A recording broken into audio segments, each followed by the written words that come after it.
Here we go one more time. Scoot this over a little bit more so we can get so you guys can hear it clearly. I guess we call it want to make sure that you guys are getting the not trying to steal away, getting a clear understanding or an overstanding of the answer key on what you're going to have tonight. Something special for the folks, man. Predictions, projections amongst the NBA as is resuming tonight. Might not look very happy optically, but I'm definitely very excited about the NBA return tonight, the 2020-2021 season back again underway. Yes, indeed. I'm so excited. And also want to make sure that we have a clear understanding of what you guys are listening to. I like to call it the best, the most informational, the most educational, and the most entertaining basketball content on the planet in the form of a podcast, what you're listening to right now, right about now. Tate's Take, where basketball lives. Find it anywhere that you find your favorite podcast: iTunes, Google Podcasts, Red Circle, Spotify, Stitcher, streaming live. Also, I see y'all out there on Facebook as well as streaming live on YouTube. Got my dude Iron Mike Dyson gonna be joining me here, man, in a second. And the aficionado that he is, Iron Mike Dyson, man. Make sure that you give him a follow on social media at the Delegate24. So we got a nice little lineup for you guys on tonight. Just want to make sure before you guys are going out there and putting, I know some of you guys are doing the basketball fantasy type stuff. I'm not so much of a basketball fantasy type dude, but nonetheless, my dude Mike Dyson, I'm gonna find out if he is or if he isn't. But I want to find out from some of you guys. So if you out there watching and you checking us out, who do you have for your MVP? We're gonna run that down to you tonight as well. Feel free, as you can see it scrolling around on the bottom of the ticker, feel free to comment below with any of your questions, any of your opinions, so forth. Coach of the year, MVP. Who do you have in your finals? Who do you have in your Eastern Conference finals? Who do you have in your Western Conference finals? All that good stuff. So I want to make sure that you guys are tapping in with us. Appreciate you for doing so. Again, at Tate's Take Hoops on the Twitter, TATESTAKEHOOPS. Again, where basketball lives. Is there a team out there that you guys feel like needs to probably be blown up? If they don't do it this year, like if this ain't the one, you got to blow this team up and find out another way to kind of rejuvenate the team a little bit. So definitely if you guys are interested, throw a team out there. Who's the team that if they're the team this year for you, who's the team that you feel like might need to, they might need to change gears and switch some things up, trade some players, or make some front office decisions that's going to be coming down or something like that. Who's the team that's going to be returning to the playoffs? These are all the things that we're going to get into tonight. Who was left out of the playoffs last year that you feel like is maybe your personal front runner to return back to the playoffs? Like another topic that we have on tonight, you had Dame Dollar. Okay. We had Damian Lillard, Donovan Spider-Man Mitchell. Okay. Jamal Murray, all had not just contributing to their respective teams, but even more so the kind of tangent that they went off on last year, them coming back around full circle. Who's some other guys that you think that you could add to that list? We've seen 50-point games, 60-point games from some of these guys, multiple 40-point games during the postseason. Who are some of those guys that you really feel like are going to go off this year? Doesn't even have to be in the playoffs. Just going to go off this year and have a really good season, particular players and so forth. And, we saw last year coming into this year, and of course they had Chris Paul and we all know the story, but outside of just him and that, there was not very much hype that was surrounding the Oklahoma City Thunder. Okay. I think we all know that they were expected to finish somewhere towards the bottom, whereabout. I think it can be argued, but it wasn't in a playoff situation. After losing Russell Westbrook. So from that standpoint, like, who is this year's OKC that everybody is just kind of counting out, if you will, but is going to exceed the expectations and going to go off for a long run? Is this finally Milwaukee's year to get it done? Whether that be to win a championship, whether that be to make it to the NBA finals. Why or why not? If they are, for what reasons, or what reasons do you feel like that they won't? I got some interesting things I want to say about Milwaukee as well. Hey, we got a problem in Houston, and it's not just a problem, but it's a big problem, and it's a real problem. You got, James Harden doing outlandishly crazy things, throwing balls at teammates and so forth in practices. Will we see James Harden in a Houston Rockets uniform for the entire season, for half the season? Like, how long is this thing going to continue to kind of carry out? On top of that, everybody knows I'm a Detroit Pistons fan. Okay. I roll with my Pistons. I roll with my bad boys, red, white, and blue. That's just the way I get down. What are the expectations for them? I'm gonna check in with Iron Mike Dyson as well to find out from him, because I know he likes to roll with the bad boys too. He'll be popping up here in our green room here in just a second. Then you got the Miami Heat. How about that? You got the Miami Heat, probably the most disrespected team in the NBA. At least I like to think, coming off of a finals appearance. We're going to tap in on some of that. So we got a couple people that chimed in with us as we're waiting on Iron Mike Dyson. A couple people that's showing some love and whatnot. And as we're getting ready to bring him in, shout out to Derek Crush Boy, who always periodically and fairly consistently checks in with us, saying that the Sacramento Kings is a big sleeper for him on this year. Somebody you want to keep your eyes and your ears open for. Marvin Bagley got to stay healthy. De'Aaron Fox got to stay healthy. Then, of course, you got a few other players as well, so we weren't going to get into that. Also mentioning Phoenix Suns going to be a playoff contender. Sound like dude been living in my brain rent free a little bit. Tony Russo, appreciate you for checking in, man, showing some love. Big D, great job, champ. Appreciate the love, man, and all the support. And if you want to be just like Tony Russo and you want to check us out, man, see us live on Facebook, streaming live on Facebook as well as on YouTube. Now, let me get into this thing with my boy, man, because he in the green room. I'm sure he looking sharp, keeping it light skin friendly as usual. It's my dude, man. So y'all know we going to cut up every time you bring the homie in here. And I want to make sure that I'm putting all the little bits and pieces together for him, man, all the little trinkets and all the little bells and whistles and everything else, because I roll him out. That's what I do. Other people, I bring them in. I roll my boy out. I put on my white usher gloves. I roll out the red carpet. That's just what we do. So that's only means one thing. It's time for Roll the Dice with Iron Mike Dyson. Make sure y'all give my boy a follow, man, on the Twitter and on the IG at the Delegate24. Let's bring him in here and see what's popping. Tate the Great, man. Always a pleasure to be here. How you doing, good sir? What an introduction, man. No, it's all good, bro. Matter of fact, now that I think about it, because I ain't had no haircut, I usually rock them. But I just been so busy I got a lot going on, bro. So pardon me while since it's NBA season, make sure I just tighten up my summer league. You know what I'm saying? Make sure I get myself right, red with the orange. It don't really go. You would have thought I went to Virginia Tech, but that ain't neither here nor there. We bringing my dude in here, Iron Mike Dice, man. Hey, let me ask you this first, bro, because what's your excitement level for this season? And do you expect for this season to be played all the way through before we get into the projections and all that kind of stuff? Like, what is your expectations in regards to some of the COVID protocols you're going to have? Are people going to still be wilding the same way that Lou Will was, going in and out the bubble and so forth? Like, what's your expectations on what we're going to see? To answer your first question, my excitement level is at 9.6 right now. I feel like a little kid. With the point, the decimals, cuz put the decimals on the decibels. Wait. I got a question for you. Hold on, I got a question for you. Because I know that you wear so many hats, bro. You're so intelligent. People who watch this often, they know. What's the difference between, if there is even a difference, a decimal and a decibel? Or is there a difference?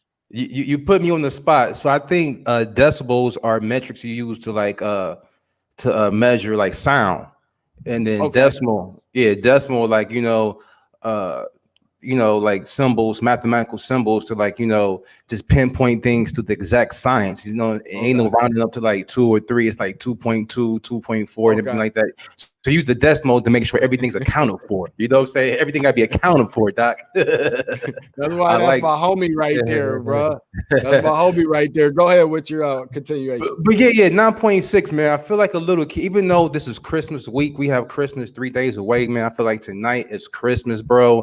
I'm so excited, man. I'm interested. I might be jumping the gun right now. I'm interested to see what Brooklyn's going to do, how they're going to look together.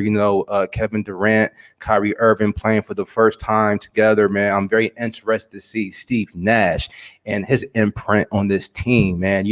I'm very curious because you had comments early this year during the offseason, Kyrie talking about, yeah, I can be the coach one night, then one night Kevin Durant might be the coach. We're all coaching. So it's kind of like, shade, man, subliminal shade to Steve Nash if he took it that way. I'm also interested to see if Mike D'Antoni is like a Mike D'Antoni type of a system, type of a team. You know what I'm saying? And just like Steve Nash is like the default coach by title only. But that's just tonight. To answer your second question, you know what, man? It's just like a take it one day at a time approach, Doc. The commissioner, Adam Silver, was on earlier this week, I believe, on First Take, and he was just talking. He was just trying to be transparent and real. Like, look, man, we're taking this one day, one game, 1 week at a time. I'm paraphrasing right now. We do have games scheduled up to March, man. Hopefully, we can continue after that. But let's just say, let's get to March, then we'll pick up from that point, man. Yeah, man. Don't be trying to take all my March shine, bro, because when the March hit, bro, you know what I'll be excited for. And even though I do be excited for the NBA, I'm not sure how that one gonna work, man. But we definitely gonna figure things out. Right. Let's get into some of these predictions and projections and so forth, man, in terms of the NBA awards. Just the big ones, the Rookie of the Year, Coach of the Year, MVP. Mm-hmm. Let's start out with the Coach of the Year. Who's your front runner, or maybe some other candidates surrounding them that you think is going to be the Coach of the Year? Because I'm going to go first.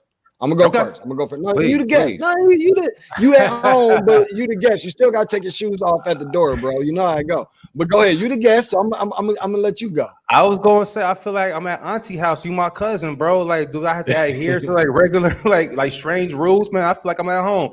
But no, though, man.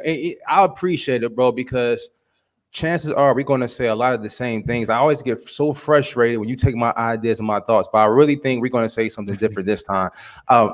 As a front runner, I've got Steve Nash, man, as Coach of the Year, Doc. I really do, man. He has the awesome assistant coach, the aforementioned Mike D'Antoni, who I talked about. You have two perennial all-stars in their prime, one former MVP, one former finals MVP.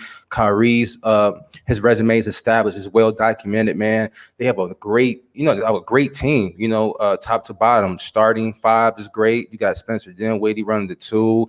Karis LeVert, come off the bench, that Michigan Wolverine. They just got a nice team, top to bottom, man. They're just so complete. So I'm gonna go Steve Nash, and then my sleeper, I'm gonna go Van Gundy out of New Orleans.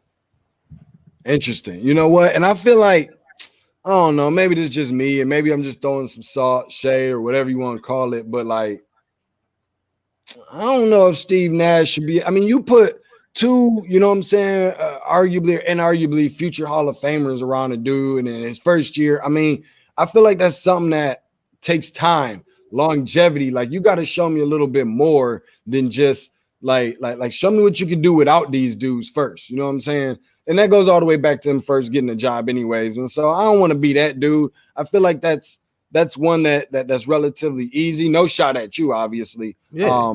But I'm going to go with Rick Carlisle, man. Like, I feel like this is a team that's going to be right there in the thick of things, dude. That's like, they're about to open up a lot of people's eyes. Mine has already been open from over the course of the last year or so, close to 2 years now. Like, I feel like he's going to start to get a little bit more of that credit, and it's going to show when the seedings come out in the Western Conference. So I'm going to go with him on that one. Let's take that now over to, let's go Rookie of the Year. Let's go up next, man. It wasn't necessarily the draft class that is going to, make a lot of people sneeze at it or nothing like that. But nonetheless, it's got some talent. There ain't nobody in it that I love, but there are some guys I like, and there's some guys in it that I like a lot. Who are some of maybe 1, 2, or 3 guys that you feel is going to be in that conversation to win that award? Absolutely. Well, shout out to your Rick Carlisle pick too, Deshaun, man. I love that pick, bro. I mean, Carlisle's been slept on since the Detroit Pistons days. He's a hell of a coach when it comes to X's and O's. He might not be like the friendliest person, like the most coach friendly or player friendly person. When it comes to X's and O's, man, he knows his stuff. So I love that pick, Rick Carlisle. And he looked like, and he kind of looked like Jim Carrey. Jim Carrey, I know the mask. And he won an NBA championship already too. Like, you can't sleep on somebody that done already won one. But go ahead.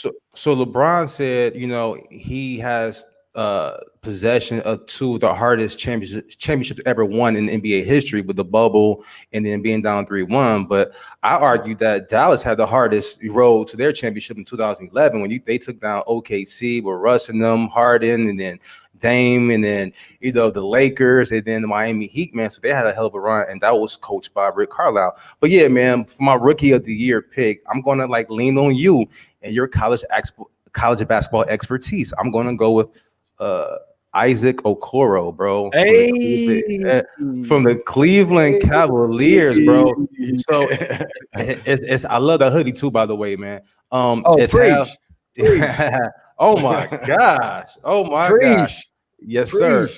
So it's half because, the Tate influence, you know what I'm saying? Whatever you say coming out, like, from a college basketball perspective, is gold, man. I'm going to take it to the bank. So that's number one. And you've always been high on him, the high motor and so forth, man. But the way you kind of describe him, just like from the outside looking in, I'm like, okay, he's like a hustle player, and he might be, man. But I saw a couple of exhibition games. I like his heart with it. Yeah, offense with it. He got a nice little 3-ball. Absolutely. I'm not sure if it's like a situation where he wasn't allowed to shoot as much in college, man. But he showed me some things in the pros. And then he's not a punk either, though, bro. He has some heart. I think they played against the Pacers recently. And I think Jakar Sampson threw him around or pushed him or fouled him. And the rookie got up and got in his face. Like, look, bro, we ain't having that today. You know what I'm saying? So that showed me a lot right there, man. So I'm going to go with Okoro. Being a Detroit native, man, I'm pulling for Killian Hayes. I hope he does something, man, for the Pistons, bro. But right now, I got Okoro as the front runner. What say you?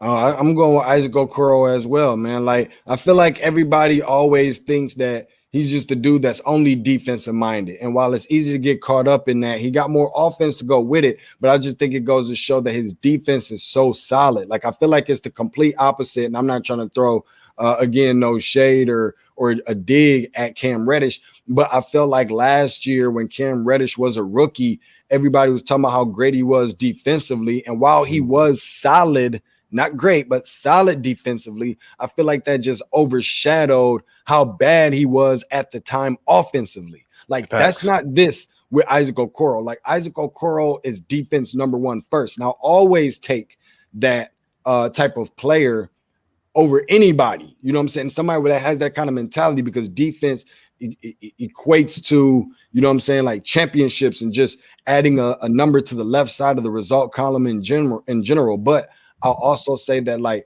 you said, his 3-ball and just having that heart, man, just that determination and just being willing to go out there and get it and give it his all on the floor. Like, I know what I'm gonna get out of a player like that. Swiss Army knife, you can't go against him. So I'm gonna roll with him on that one. Although I do think that, as much as I don't want to admit it, because probably the only thing I really care a lot about when it comes to this guy outside of his court vision and his IQ and his wingspan being LaMelo Ball is probably the fact that he's light skinned. But other than that, I just see so many, like, I could just hear the announcer so many times saying ball to Bridges. Like, we've seen it so many times in the preseason. I think that's just kind of like a sign of what's to come out there in Charlotte. Now, let's go to MVP real quick.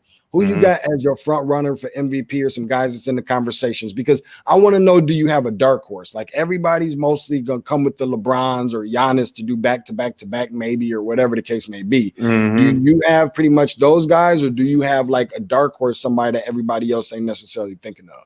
Yeah, absolutely, man. But just to expound and signify your point about Okoro, man, you said a lot of great things, man. You just had me thinking, like, defense is always going to get you on the floor first, and that's his number one thing. And I'm just thinking, like, he has the capability. I'm not trying to compare him to these players or say that he'll amount to these players, but just after hearing what you just said, I had no choice but to think about Jimmy Butler or Kawhi Leonard. Like, those are like the two best examples of we've seen, like, defensive players like known for defense and make that evolution and transition to offense to be like become a two-way player. So I hope Okoro becomes that as well. But to answer your question, Green. Is he really a two-way player though, D-Tate? Like, he had the chance to prove last year when Steph went down, when KD was going. Clay was going, like he had the chance to be the man. And he still had pedestrian type numbers, man. So I think he's more of a complementary player. But yeah, but Kevin Durant, though, I'm going with KD, bro. See, and I agree with you with the whole coaching situation. I'm not saying Steve Nash is the best coach. I know, but the NBA, man, it's all about storyline. You know what I'm saying? We talk about this all the time, about storyline. So what better storyline do you have than Kevin Durant coming back from a catastrophic injury? You know, coming to the East, you know, I'm trying to pick up where LeBron left off, you know what I'm saying? So many questions, so much intrigues that I got Kevin Durant, man. I mean, he's going to average 25 points a game at least, man. You know, I think the Nets are going to be a top 3, top 4 team. You know, it has all the ingredients for him to be MVP. He only has one MVP in his career, man. So I'm going with Kevin Durant. Oh man, I mean, obviously you can't go wrong with that. And I'm glad that you mentioned that, talking about the storylines and so forth. I think that you pretty much spot on, especially considering exactly where they're going to be slotted at when the playoffs roll around in terms of seeding, whether they be a 1 or a 2, maybe even a 3. I can still see them getting that. I'm gonna roll with the guy, man, that I really believe, and I might be a year early on this, being honest, but I'm gonna go with the guy that I really believe is going to be the or cited as the arguably the best player in the NBA, either this year or in a year or next year. I'm gonna go with Luka, bro. Luka. I've had a lot of really not so nice things as an advocate for Trae Young, but I don't want to bring him into this conversation. But an admitting advocate for Trae Young consistently, regularly, and always will be. And it wasn't even just about Trae. It's just I wasn't on the Luka joint like that. You know, and I got to give respect to where it's due. And this dude is a dude that I think is going to be, and you heard it here first, bro. Like, I think he's going to be the best player in the NBA sooner than later. Put it like that. I don't want to say in a year or 2. If you remember, like during the summertime, we had like our summer league or our bubble like recaps and so forth. Remember, I was saying like we both were saying like Luka might be the best player right now. You know what I'm saying? This is like back in the time. Yeah, at the time. So I'm not tripping about that. The only reason, listen. Best player versus MVP is 2 different discussions to me. Like Luka is the best player. Luka is the best player, but you know, with the NBA, when these kind of awards comes politics. So there's never been an MVP outside of the 4th seed. So to say that Luka's going to be MVP, you're saying he's going to be a top. He's going to be a top 4. He's going to be a top 4 seed. Put Dallas in the top 4, bro. Wow. Okay. I mean, okay. Let's do this. Let's do this real quick. Let's do this real quick. Yeah. Okay. Who do you see? That not can they, because we know they can, but who you have probably as your top 4? I guess we definitely gonna throw the Lakers in there. That's fair. Who else in there in the top? You got the Clippers as a top 4, I would imagine again. I can run through. I wrote it down. I can run through my top 8 right now. Rock it. like James Harden in Houston. You know what I'm saying? But you know what I mean? Number 1, I have LA Lakers. Sit down. Are you sitting down? Number 2, I have the Utah Jazz, bro. Utah Jazz, number 2. Number 3, I have the LA Clippers. Number 4, I have the Portland Trail Blazers. Number 5, I have the New Orleans Pelicans. Number 6, the Phoenix Suns. Number 7, the Dallas Mavericks. Number 8, the Memphis Grizzlies. Now I know a lot of your viewers are saying like, "You drug test this dude right now," but that's how I'm rolling though, bro. No Denver. Ooh, yeah.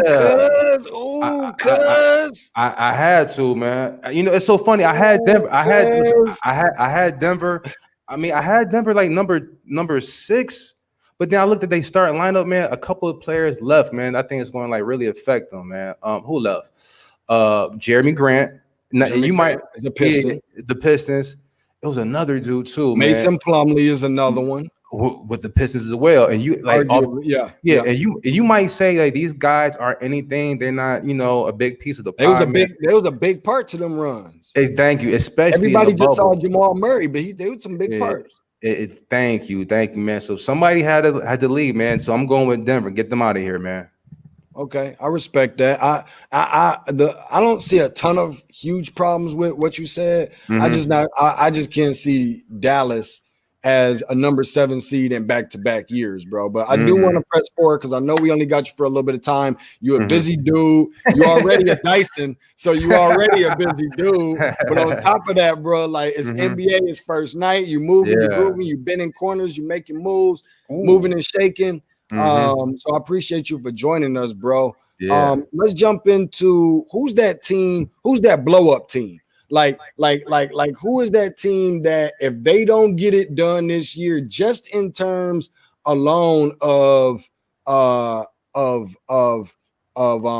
meeting their expectations and standards, meeting the expectation, not even exceeding, just meeting the expectation. Like, bro, if they don't at least get to the playoffs this year, or if they don't at least get to the second round this year, like, I'm done with these dudes. Blow them up, bro. Because I got a feeling we're gonna say the same one. You know what, bro? I'm gonna think outside of the box. I'm gonna say, well, the number one team I wanted to say was Houston, but that was last year going to this year, so they really don't count. You can kind of say they've already been blown up, man. You know, I don't think we're gonna say the same team, bro. I'm gonna say Team Light Skin. Like, if we ever got on the NBA team and played basketball right now, Tate, we would be playing for the Philadelphia 76ers, bro. If you look at their starting lineup, it's all light-skinned dudes, and that's the team I'm saying. Over Golden State, though? Golden State always got some light-skinned homies on the squad. I feel like they do, man. But if you look at Philly's starting lineup this year, they got Seth Curry, who's my choice for most improved player, by the way. Okay. Seth Curry, Ben Simmons, Tobias Harris, and who's the fourth dude I'm leaving out, man? Danny Green. That's like all light skin right there, bro. Starting? I believe so. So MB the only chocolate. Okay, I respect that. I was gonna say, go ahead.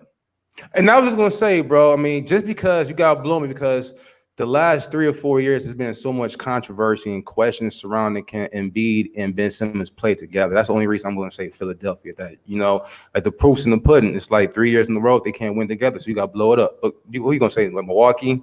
No, I was gonna say the same team, bro. I was gonna say Philly. Like, and I feel like that's already overdue. Like, I feel like that's I feel like that should have been like 2-3 years ago already, or 2 or 3 years before that, even. You know what I'm saying? But we obviously agree with each other on that one. Who's that team that you believe is going to be the front runner to return back to the playoffs? Hasn't been to the playoffs in however much time. Doesn't matter. It could be 1 year. It could be 100 years. But who is that team? Also, by the way, real quick, that blow-up team, I really feel like if it's not the Philadelphia 76ers, they're going to have to figure something out with this Sacramento team, bro. That was going to be another one. Harrison Barnes and all them dudes. But I'm not sure that they even have enough high expectation attached to them, stapled to their name, to even blow it up. Plus, they're a really young team, so we both go with Philly. But who's the team that you have as the front runner to return to the playoffs? Because I want to say mine first. Because last time I gave you the option, please. You took my thunder, bro. Please go ahead. Go ahead. I gotta go. I gotta go with the Phoenix Suns on this one, baby. I gotta keep it orange. And I'm gonna go with the Phoenix Suns. You know what I'm saying? What says you?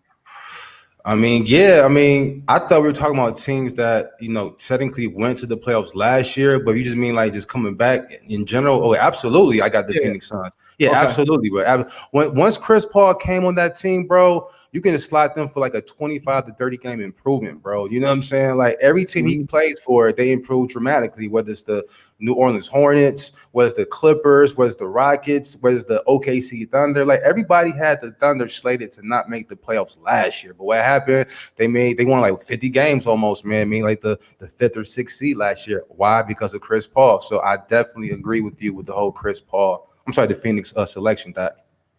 Iron Mike Dyson joining us, man. If you don't know no better, man, you know we act up when we get up in here in this thing, man. Make sure that you give Buddy a follow, man, at the Delegate 24. Again, at the Delegate 24. Go ahead and show my dude some love, man, because he always posting a whole bunch of stuff, man. Sometimes, cuz you never know where he gonna be at. You know what I'm saying? He might be swagged out. What they call it now? Drip. I guess swag was like in the 90s. I guess cuz always got the drip. You know what I'm saying? Cuz always out there doing his thing, getting invited to Michael Jordan parties and all type of stuff. He don't mess with him about that one for life, bro. So make sure y'all go and give my dude a follow, man. It's always a real good follow. Let's go on to the next one, bro. You know, you spoke upon, you said something about Houston. I told the people, man, Houston, not only do we have a problem, but we also have a big problem. Yeah. The rumblings going on around Houston, and let me know when you need to kite out, man, and so I can take it over. But you know, just the happenings around Houston and around that whole franchise, I think I saw a notification pop up today that said James Harden been getting into it with teammates and threw the ball at somebody in practice, Tate and whatever. Now, I don't advise nobody to be throwing basketballs and catching temper tantrums with nobody with the last name Tate. So you better tread lightly. You know what I'm saying? You better tread lightly, homeboy. But no, on the strength, bro, like they already talking about dude coming in overweight, and we've heard we've heard it all. Like, what is Iron Mike Dyson's take on everything that's transpiring right now between Houston and James Harden? Oh yeah, when it comes to his relationship with Houston, he's dead inside, bro. He's mentally checked out. He's hasta la vista, pasta and pizza. He's out of there. He's done, man. Out of here, man. So Mama Mia, out of here. Speaking of Mama, I think today's practice was an indication. Like, okay, Mama had a bad day at work. You know what I'm saying? The boss is on her. She coming home, and you left the dishes out. You know what I'm saying? The dishwasher, and you getting smacked up, beat down, on punished, and everything. Like, Mama, why am I getting beat up like this? You know what I'm saying? Like, so it's not about the kid. It's about the things that Mama going through. You know what I'm saying? So I'm saying with James Harden, it's not about the rookie Tate. You know what I'm saying? It's about what he's going through. Like, I don't want to be here. You know what I'm saying? Anything can like really like set him off and aggravate. So he's just like an innocent bystander. Exactly. The rookie was wrong place, wrong time. Collateral damage, bro. Collateral damage. He was the means to a method to show Houston, I'm out of here. I don't want to be here. None of that. You know what I'm saying? And it's so funny because speaking of Luka, we talked about Luka earlier. I had an NBA draft real quick, an NBA draft this past weekend, a fantasy draft. I wound up having the number one pick, bro. The number one pick. I had to work, though. I ended up missing the draft, and the computer picked James Harden for me automatically. Number one. I wanted Luka number one, but they got James Harden. I was so upset because I feel like if he stays in Houston right now, bro, he's going to like miss 30 games. He's going to play like 45 games. He's going to average like 22 points, 5 rebounds, 4 assists. So that's why I'm looking forward to seeing James Harden. So if you're the Rockets organization, get him out of here pronto. And just to play around, bro, you know, we both Michigan natives. I was just playing around at first, and I said, why not? I said, why not? The uniform. Trade Blake, trade D Rose, maybe Killian Hayes or a future pick, man, and bring in James Harden. I'm here for it, man. Why not? Why not? Why not? It can't be no worse than it already is. But one last thing, though. One last thing. If you're James Harden, though, bro, you need to step back, man, because whatever team you get traded to, you're gonna like gut that team so bad. It's gonna be bad when you get there. Like all the stars and like, you know what I'm saying, like assets that you could use to like help you win the championship, they're gonna get traded to Houston. So you need to sit back and look at your own squad, man. Though, who's the dude that played for the Pistons last year? The tall dude, Woods or something. He's not Christian Wood. I'm not mad at him. He with Houston now, I think. That's what I'm saying. He's with Houston. You got Boogie, you got Harden. I'm not Harden. You got John Wall. So it's not as bad as you think. So I would say Harden, give it a couple weeks, man. Give it a shot, man. But it just seems like he's very adamant of like leaving Houston, man. So we got to see what he's going to do. Yeah, it seemed like bro really kind of checked out. And I said this on somebody else's podcast before. Look here, man. If you don't want to be here, bro, I do you like I do Iron Mike Dyson. I roll out the red carpet, bro. I put on my white usher gloves with one hand behind my back and the other one stretched out. There goes the door, bro. Like, you more than welcome to see your way out. Make sure it don't kick you in your ass on the way out, by the way. You know what I'm saying? Like, I told this to somebody else. I ain't about to be in a relationship with no chick, bro. I ain't about to be in a relationship with no chick, bro. If you don't want to be here and heed to the standards, the precedents that I'm trying to put in place. You know what I'm saying? I'm trying to lay foundation. We trying to get something rolling right here. You know what I mean? If you don't want to be part of that, then you more than welcome to see your way out. You see what I'm saying? I love that analogy. No, and getting back to your analogy, when you talking about, Tate is just basically like an innocent bystander. Like, basically mom's coming home and the dishes ain't done and she just needs somebody to yell at. She had a hard day at work. Don't be calling her on her new job, bro, when she at work, bro. Don't be you ever calling moms, bro, when she at work? She got things going on. They was calling James Harden, come back to practice. He out there on the beach at the strip clubs in Vegas, in Atlanta, Pink Pony, Magic City, whatever. Calling the man. Don't be calling mama on her job, bro. You know what I'm saying? I'll be there when I get there. Right. You know what I mean? But back to your analogy, back to your relationship analogy, though, bro. It's kind of like this, man. Imagine being married, and then whether it's your wife or you, and it gets leaked out that yeah, I ain't trying to be with this girl no more. She get on my goddamn nerves. You know what I'm saying? I want a divorce. And she hears that though. You know what I'm saying? You gotta come home. And it's like it's so awkward in that house, man, because she knows you know that you ain't trying to be there with her no more, man. So just blow it all up right now, Doc. Just blow it up. Wouldn't be surprised. This is the last thing I'm gonna say about Houston and Harden because we spent way too much time on both of them. But I wouldn't be surprised if a deal was made for Harden and he went elsewhere. That team did not do nearly as good as everybody thought they would because the chemistry was all jammed up. Meanwhile, Houston put themselves in a position that was somewhat similar to OKC last year and established at least the chemistry and guys who wanted to play. And then whether they do or don't make the playoffs, likely wouldn't, but still have something to build off of from there and feel good about everybody that they have in that locker room and got all the guys that want to be there and want to play together. You see what I'm saying? And so that's just something that I can kind of see happening. I don't know. We'll see from there. On top of that, bro, I'm gonna go on to the next one. This is a team right now, man, that won the Eastern Conference Championship, the Miami Heat. I'm feeling, I don't know, bro. Like if I'm them, I'm feeling a little disrespected. Everybody's talking about the Nets and everybody's talking about Milwaukee and everybody talking about all these other teams. And I've not only exceeded the expectations, I got all the way there. I won a game or two. I don't know. You just take me through your thoughts of it because Eric Spoelstra should have been the guy that was in the same conversation, although he wasn't for Coach of the Year last year. They got the pieces. Some guys got some big time money. All of the same things that we just talked about that Houston would likely look like from a chemistry standpoint if they got rid of Harden. Like that's what basically Miami has already established. What is that? What is the mentality? What should the mentality be? What are they going to do this year, says you? Well, number one, I wasn't being disrespectful or rude when I had my head down when you were talking, bro. You know, I'm always all about the eye contact. I was just trying to look. Good, bro. I was trying to look at my phone so I can just show you this, man. To everything you were saying, 100, man. Like everything. Yeah, it was 100%, man. And not only with that, man. Like I feel like Harden's back to Harden, man. When he goes to that locker room, bro, he's a stranger now. You can tell that is not his team. That's John Wall's team. That's a completely different team, man. But back to Miami though, bro. I feel like. I don't want to say this, man, but I kind of feel like with the team as presently constituted, they kind of like overachieved and reached their max zenith. You know what I'm saying? You're not going to like sneak up on anybody this time around, even though they were doing well last year before the postponement of the pandemic. They were like a 3 or 4 seed, so they were balling. They were doing their thing. You know what I'm saying? I just think for them to continue on that that same trajectory, that Jimmy Butler has to pick up where he left off. You know what I'm saying? He's not really built for that during the regular season.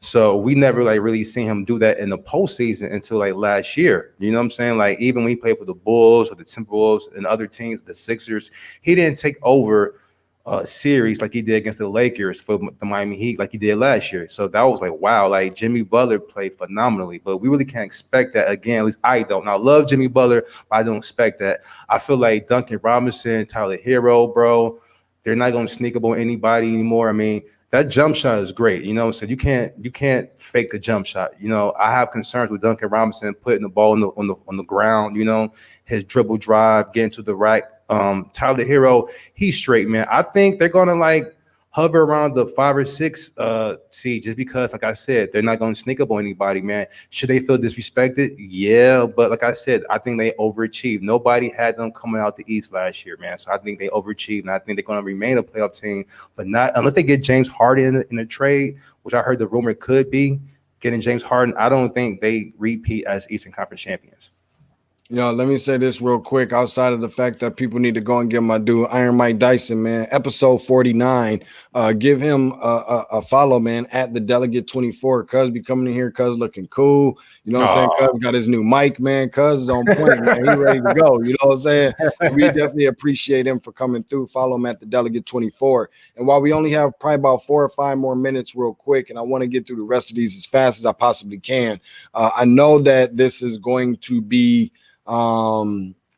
This is going to be a podcast that obviously by the time most people hear this, the games are already going to be completed. what are some of the keys to victory and or just what you're looking forward to seeing tonight, where you got a doubleheader between the Golden State Warriors and the Brooklyn Nets. KD coming back talking about, man, I'm always going to be a Warrior, forever going to be a Warrior. Like, I don't know how to feel about that for real if I'm on the Nets squad, but that's a whole different conversation. And then, of course, you got the Lakers and the Clippers, where I think they opened up last year. Clippers went ahead and bust that bubble. They played again, resuming back for the first time since Kobe, busted that bubble again. Like, now we're talking about reopening the season with that same matchup all over again. What are some of those keys to the game, and or who you got winning both matchups tonight? So for the keys to the game, man, I'm gonna go like unconventional route. I'm gonna use intangibles more so than tangibles, and the intangibles for the first game is just revenge. Well, not revenge, but just like, you know, the motivation to show your brother, like, this is what you missing right now. Like me and you, Tate, we was on the same team and everything like that. But you know how you are, Tate. We gonna meet up again. You gonna show me exactly what I'm missing with the absence of your game. You not being on my team again. You know what I'm saying? You're gonna drop 20, 30 on me. So I feel like that's what Kevin Durant's going to bring to this game. And besides that, man, I feel like Golden State is undermatched. You already don't have Klay Thompson. You have a rookie in Wiseman. He's unproven. And then I think Draymond. Draymond. You ain't got no Draymond. Yeah, man. And then you couple that with, like I said, KD. He's back. He's been itching to come back and play for 2 years. This is his old team. And he's just a great player off top. You got Kyrie. That Kyrie and Steph match is always scintillating, man. But to say the truth, bro, I got blowouts from both games, man. I got Brooklyn about 20 in the first game, and I got the Lakers about 15 the second game, man. The Clippers are cool, bro. You got a different coach, though. LeBron knows, you know, he's a student of the game. He knows how Tyronn Lue thinks, you know what I'm saying, his idiosyncrasies, his methodologies, you know, and so idiosyncrasy, dice word of the day. I sit in your face. I sit in your face, DT. Exactly, man. So LeBron knows Ty Lue. You don't the same like revenge factor I talked about KD. You can apply the same theory with Montrez. You know what I'm saying, with the Lakers going to the Clippers, man. And like you said, man, both times that the NBA either opened the season or resumed the season, the bubble, the Clippers got the best of them, man. And LeBron has a memory like an elephant. He doesn't forget that, man. So I have LA and Brooklyn, man. And that's low key. That's my my finals preview, bro. Ooh, respect. Brooklyn, LA. That's right now. I want to get you up out of here, Iron Mike. We got probably about 30 seconds to a minute. Okay. To cover two things, man. Obviously, one of them being if this is ever going to happen again, will we see the Bucks finally advance to the NBA Finals? You say no, obviously. I think that they have obviously a better shot, but you have to show me type of person first more than anything. So until I'm able to see that happen, I can't necessarily roll with it. But my last one for you, Iron Mike, who will be this year's version of OKC? I don't know if we went through that already, but who's going to exceed that expectation, or who's going to go above and beyond? Who's going to be that team that people didn't think that they were going to be not much of anything coming into the season? Then they found a way to get into a nice little spot within the playoffs, contest, go 7 games in the first round, and actually have a bright future ahead of them going forward. Who's this year's OKC from last year? This might be so obvious, man, so easy for me and lazy to answer, man. But you said OKC from last year, and the key piece in OKC last year was CP3. So I knew it. Exactly. But that's too easy. So you know what? Then let me just say then, if that's who it is, that's who you got. That's who you got. No, you know what? Based on my Western Conference predictions, man, when I omitted Denver, let me just say Denver, man. You know what I'm saying? Look, it was hard in the West, bro. When I was in my playoffs, I had either Minnesota, Memphis, New Orleans, San Antonio, and Denver fighting for that final spot, man. So, you know, I omitted Denver, man. But listen, I know I gotta go, man. Mike Dyson, aka NBA old man. I just want to say this though, bro. I know we doing predictions and projections and so forth, man. But I just want to say, man, we doing awards and so forth, man. But I definitely gotta give the biggest hustler, inspirational of the award of the year to my man Tate, bro. Last time I was on this show, bro. Don't oversell it, bro. Look, bro. It was like episode 17. We done. That was a Jay Billis interview ago. That was a Sel Greenberg interview ago. I love the Scoop Jacks. You gotta get him back on, bro. That was yeah. You just been doing your thing though, bro, from top to bottom. I've seen the beginning, and you're not done, bro. But I love the progression, man. You keeping it very professional. You keeping it loose, man. Very just everything is great synergy. You great guest, man. It's an honor to be on your show, bro. And like I said, I'm going to have an interview when the E True Hollywood Story covers your life, man. You know, your bio and everything like that. Just make sure I get like a 5-minute clip so I can just talk about, you know, the ascension of my man Tate. But I'm so proud of you, Doc, and thanks for having me on, though, man. Hey, on the inside, 2 different things is being said. Number 1, cuz it's full of shit. And then number 2, I love you too, Jeff. and then number 2, bro, like, you gonna make me cry, bro. I'm getting hot in this hoodie, bro. You know what I'm saying? But it's all good. Salute, my G, man. Appreciate you for coming through, man, and showing some love, man. That's my dude, Iron Mike Dyson, coming through, showing the homie some love as he typically does from time to time, getting excited for the NBA and everything like that, as we all are. And now that it's 6 o'clock, a little over 6, appreciate everybody for showing some love. Remember to go and follow not only Iron Mike Dyson, call him Iron Mike Dyson on social media platforms, IG and Twitter. That is at the Delegate24, at the Delegate24. So I thank him for coming on and joining us as a guest for episode 49. But remember to go and subscribe. That's the word of the day. Subscribe. Do it anywhere that you find your favorite podcast: iTunes, Google Podcasts, Red Circle, Spotify, Stitcher, streaming live on YouTube out there. I see you. Streaming live on Facebook. Appreciate everybody for coming through and showing some love. Tony Russo and Derek Crush Boyd, Pops Witherspoon, Will Witherspoon. Appreciate you for coming through and showing some love as well. Remember to follow along on social media at Tate's Take Hoops, TATESTAKEHOOPS, hashtag where basketball lives. Again, remember, the best, the most entertaining, the most educational, and the most informational basketball content on the planet in the form of a podcast. And I'll holler at y'all sometime later on this week in a minute.